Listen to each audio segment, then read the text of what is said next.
Assalomu alaykum. Mening ismim Raxmatullayev Ravshanjon. Python dasturlash tili bo'yicha AQSHda markazida dars beraman. 3 yildan beri dasturlash sohasida ishlab kelaman. Talabalik davrimda Android dasturlash tilini chuqur o'rganib, unda ham katta loyihalarda qatnashdim. Undan so'ng o'sha talabalik davrimda yana Python dasturlash tilini ham o'rganib, unda ham ko'pchilikka foydasi tegadigan Telegram botlarni tuzishda qatnashdim va o'zim tuzgan dasturlar ham hozirda ishlab kelmoqda. Buni AQSHda markazida o'quv jarayonlarini olib borishga ham kirishdim. Ya'ni AQSHda markazida bolalarga dars berishni boshladim.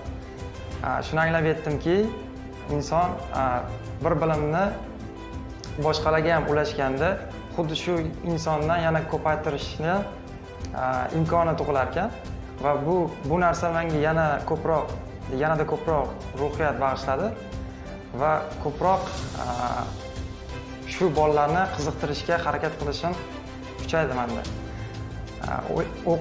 O'quv kurslarimiz amaliy darslarga asoslangan bo'lib, bu darslarni o'rgangan o'quvchilar albatta kelajakda zo'r dasturchi bo'lib yetishiga ishonchimiz komil.